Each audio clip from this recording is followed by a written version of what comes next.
Hey guys, J77 here. This is a flashback review I'm doing, and the film, like I said earlier, is going to be Casino Royale. Casino Royale is the 41st installment of the James Bond series.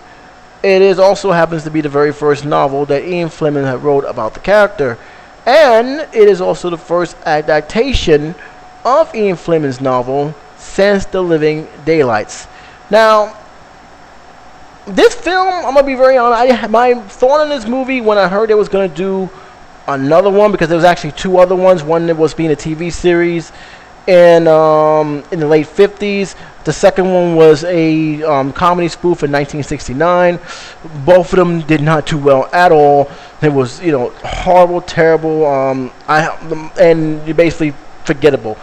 So when I heard when I heard they was going to do another Casino Royale adaptation, I was like, you do realize those adaptations didn't work the first time. Why are you doing it again? But they did it, and to my surprise, it is one of the best Bond films in a long, long time.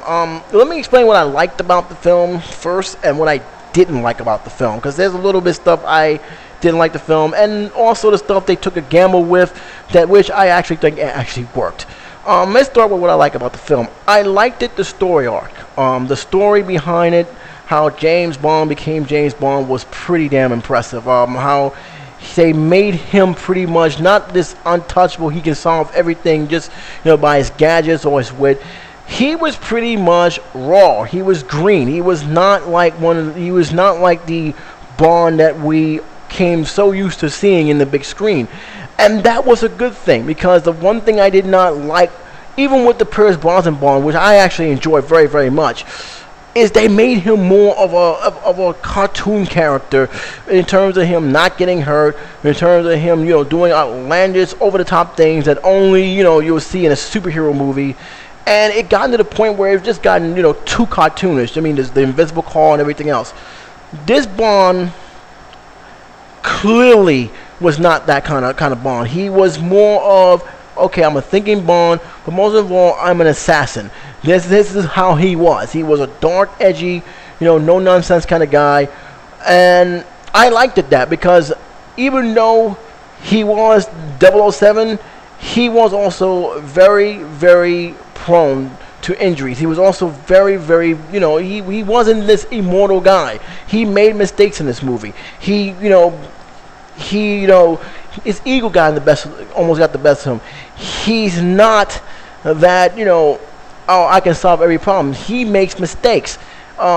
This is the kind of Bond that I actually enjoyed more since Connery. Connery pretty much was the same way until after the film gradually started putting gadgets in the film, and more gadgets than putting a script. But that's another story for another day. But in this one, I actually liked it. I liked it the way it worked it well with the story, with him chasing down this secret organization, which led him all the way to Casino Royale, where he's now pretty much head to head against this guy named Le Chiffre, this very mysterious, very cold-hearted man. This guy, the guy who played him very, very good. He is pretty much not one of my best Bond villains, because I still think Blofeld holds that title, but he's definitely one of my favorites.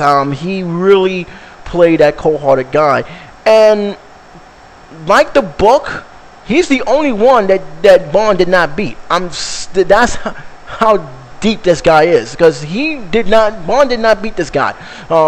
If anything, Le Chiffre beat himself, because he did so much dirty that the people who he was working with, the secret organization, felt that they couldn't keep him around, because they can't trust him, because he betrayed their trust the first time with doing all those crazy investments with with arranging terrorist attacks so he can get rich using their clients' money.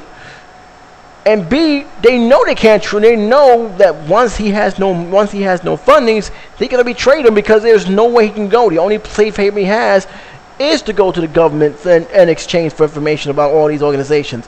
So they got rid of, they killed them off. They just said, you know what, we're gonna cut our losses. You're dead. You're gone. And they killed him. They killed him right doing the end of the scene. So when I say that, you know, James didn't really get the upper hand of the Chief, he really didn't get the upper hand of the Chief. The Chief played his cards right, and he actually beat Bond. To me, he beat him.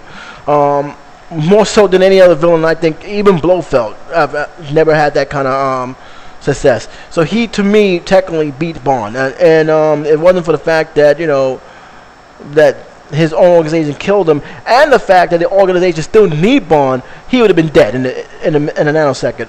And that was pretty much what I also liked about it, because it really showed that Bond is not going to win every fight. Another thing I like about it is the good pacing that the movie had. The first half was very, very good.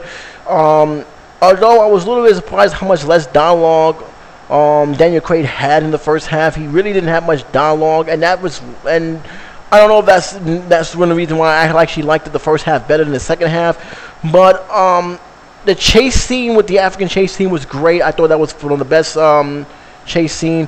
And even so, the airplane scene when he's fighting this guy inside a freaking gas tank, all the way through that whole scene, it was a wonderful scene. Him following him through the airport, him, you know, going, you know, fighting him all the way through the gas near the airline strip. It was very, very good. I actually enjoyed that scene very much. Even the fight in the sinking building was pretty damn impressive. You seen Bond, you know, fighting. He's getting hurt at the same time fighting. You know, I actually enjoyed that very, very much. And the story behind, you know, how Bond became Bond, it was pretty good. I enjoyed it. It was well written. I thought Martin Campbell did a great job with the movie. And yeah, I actually really thought that this was the way Bond should have been done. They did some changes, of course. Keep in mind that they put poker. Poker was not in the original book. It was some game called Baccarat. I can't never get this name right. It's a rich man's game. They changed it to poker to keep with the time. They did do a lot of, you know, they did do less of him playing the game of poker in Casino Royale, and pretty much, you know, gave more action towards this movie than the actual intense poker match that I actually thought I was going to expect, which I really didn't. But when some of the scenes when it did have the poker match, you can feel that things about to hit the fan in more than one occasion. So it didn't disappoint me. I was just a little surprised they actually condensed it less, because in the book it's a lot more. So they did that, and I actually did enjoy it. The fight scenes were great. The chemistry between Daniel Graig and Judy Josh, phenomenal. They worked it well with each other. You couldn't even ask for a better dude who can, you know, work side by side. You can see the intent. You can see how they interact with each other. You can tell, okay, this is the boss. She's no nonsense kind of girl. And you can see how, you know, although he's still being cold, that's the one person he just simply cannot be cold to. There's like a sense of respect there, and you see it. Even when he wants to say you're wrong, he can't do that. And he said, okay, well, I'm just going to keep trying again. Here's what I didn't like about the film, and unfortunately there is some things I didn't like. I actually wanted this to be more about this is how he got the 007 number, which in reality that's not how he got the 007 number. In the very beginning of the movie, he already had his number. He just basically killed 2 people, so he got his number already. He already earned the 00 number. He kills one dude that was like, you know, who was giving him information, which a traitor in the group was giving information to. He killed him in doing the backflash scenes. He killed off the guy, and so okay, he got the 00 number. I was a little bit upset by that, because I actually wanted that to be a tie-in to the actual plot itself, not the subplot or the prelude or whatever you want to call it. And I felt that really. I said, oh, you just gave him the number. What's the point? Now we just basically show him his first assignment. I think if they would have gave him the first assignment to get your 00 number, you got to kill the chief, I think it would have been better. I'm not saying it doesn't hurt the film, but it really did bother me that he just already got his number, when in reality, this is how he really became Bond. That was my first beef. The second beef, and it's pretty much a weakness more on Craig's part because, like I said, we got a colder, darker, more no-nonsense kind of Bond. But we didn't get a ladies' man Bond. I mean, if you look at some of the scenes, especially when he was interacting with one of the villain's wives, I think his name is Alexander Demetrius. Just seeing him talk to this girl, it got eerie. I mean, he looked like a serial killer. I mean, this is not the kind of guy you want to have a romantic relationship. This is the kind of guy that you see his face, and believe me, if you go back and see the film again and see that one scene when they're talking, like he's like, how about you drinking my place, and she's like, say, is it closed? His facial expression had the look of a psychopath killer. I know James Bond is an assassin, but he really looked like an assassin. And I'm like, if this was an actual person and a woman is actually speaking, she will quietly run away or just run screaming for help, because that facial expression really was very, very eerie. So I had a little bit of beef about that. Another beef I think I had, and is just they didn't give him too much. Like I said, they didn't give him too much dialogue in the first half. And when they gave him dialogue, it was good. But for some reason, the dialogue itself, when it was interacting with Vesta Lynn, she was good in the movie. I don't consider her one of the best Bond girls, but she was good in the movie. But for some reason, it actually slowed it down a bit when they was interacting. It slowed it down for some reason. It didn't feel very interesting, and I felt that was kind of again, that's kind of the weakness of this Bond had. His relationship didn't seem too interesting.